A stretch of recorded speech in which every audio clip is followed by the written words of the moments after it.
Hey, what's up? What's up? Joan Vegas back with another review. Again, I've been playing tourists lately. I don't know what's going on. The concerts have been pretty slow. Usually in the summers when concerts really shine, but I don't know what's going on this year. It's been pretty slow.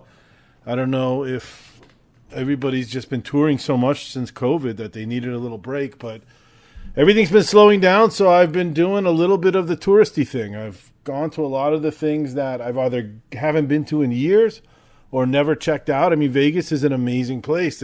Outside of all the entertainment that's coming through town, there's so much entertainment that's a staple. And, you know, after concerts, your brain thinks Cirque du Soleil and all those kinds of shows, Absinthe, Carrot Top, that stuff. But the underlayer to that is more of the daytime stuff, which is like I did the Titanic exhibit. There's a bodies exhibit.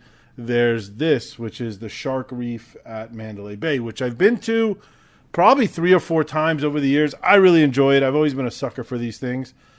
And going back today, it was probably a mistake on my part because we went on July 4th, which was a mistake because it was packed.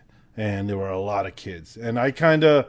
The times I go, I either like to go alone and I just need to kind of escape life and I put on some headphones and listen to some soothing music or some relaxing music and you walk through the tanks, and it's a pretty relaxing time if you just want to get out and don't forget it's 111 here today, so there's not that many things you can do outdoors. So you're limited on what you can do indoors. And when you find something like this that's dark, cool, and underwater, it's just like it sets the right tone. When it's 111, it's almost too hot to jump in a swimming pool. This feels like you're going in a dark underwater thing, and it's something cool about it. So I thought it'd be a good idea to go today, and because it was July 4th.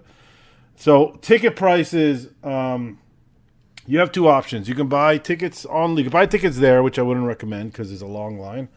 But you can buy tickets online. You can buy an anytime ticket for the day, which I think is $36, or you can pick a specific time ahead of time, and it's like $7 or $8 cheaper. You just pick 3 o'clock and you show up at 3.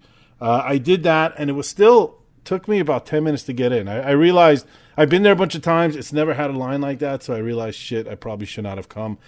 And it was also arguably so, and I understand why. It was a lot of kids. And, parents used to have these strollers. Now they got these wagons, man, these big, long 4-foot wagons with 30 kids inside and backpacks and sandwiches and you name it. So it was very congested in there. I did not get what I was hoping to get, which is this soothing, relaxing kind of hour break from the heat and from all the partying and whatever. But that's not their fault. That's my fault. I picked the wrong day to go. So I'm going to judge this. The cool part is this place is exactly the same as every time I've gone there, and I'm sure it'll be exactly the same.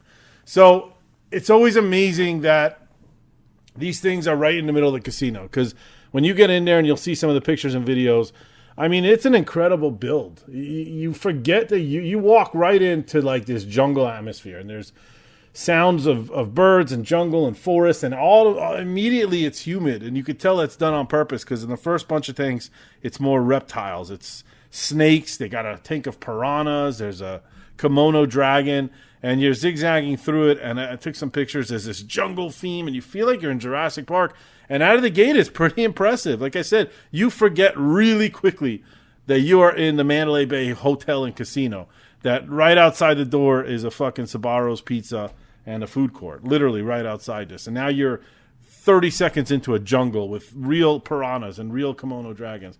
So out of the gate, you're like, okay, this is pretty neat.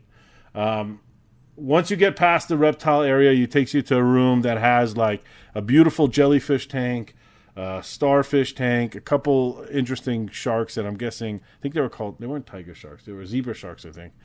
And there's a big open area where you can touch stingrays. I don't know if you have to pay extra for that or not. I honestly, one thing, and I'll discuss it a little bit later, is there's not a lot of upselling going on there. They don't really tell you all the features, because when I was looking at the ticket prices, apparently you can buy tickets at certain times of the week to come feed the sharks.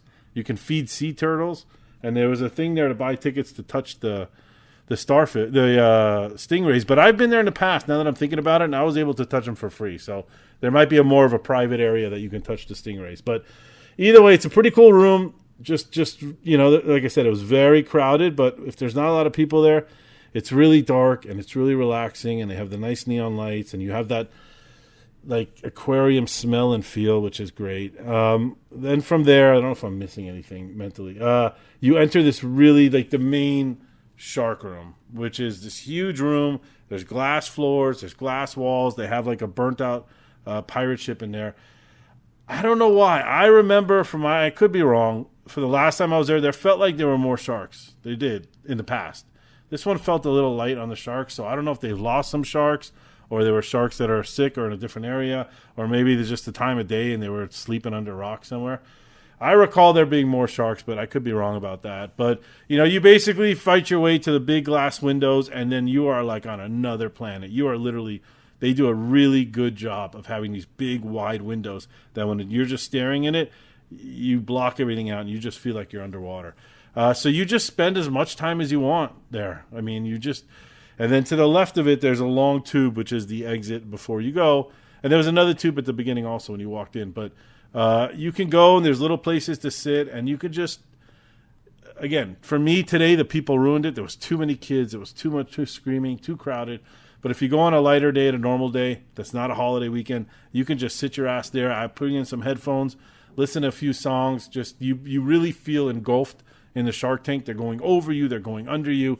There's a big sea turtle in there. It's really cool, man. It's really, it's such a contrast of what is going on the strip that it's similar to the Titanic thing. You just escape the strip for an hour, and for $30, which is these days the cost of a bottle of water on the strip, it really takes you to another. So I really like this place. After that, it takes you out through the gift shop, of course. And this is what I found interesting. I never did this before because I didn't know it exists, but because I've been living here so long, when you come out of the thing to the right, it's weird because I don't know who's running this place.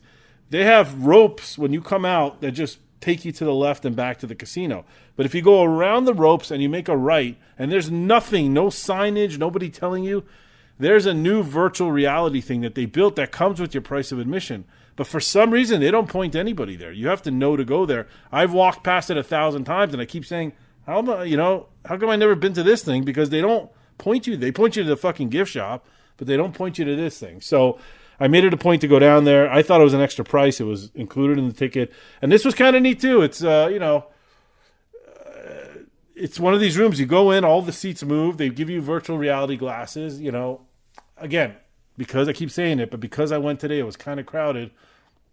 I was sitting next to this very loud family that didn't understand the idea of virtual reality. The whole point is to put on the goggles and escape. It's a 6-minute movie. It takes you down into the ocean to these guys that are playing with sharks. They're touching sharks. They even clip the camera on like the fin of a shark. So you really get the vibe that you're swimming, like holding the back of a shark.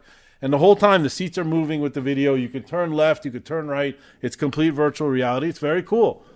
Except the goddamn fucking family that's sitting next to me and laughing and screaming at each other. Mama, you see this? Mama, you see this? Where you at, Gary? And it was just like, you just want to tell them to shut the fuck up, but you're not. But they kind of ruin the ambiance. But I think at any other time, if you would go back and it'd be less people or normal people that understand that everybody in that room wants 6 minutes to kind of just enter another realm under the water and play with sharks, it would be pretty cool. It was cool. So, again, I don't like to scale these exhibits and these tourist things of a 1 to 10. I think this is definitely worth the money. If you have kids, 1,000 times worth the money. Anytime you can get a kid away from a screen and into a zoo or a museum or an exhibit or an aquarium, it's totally worth it.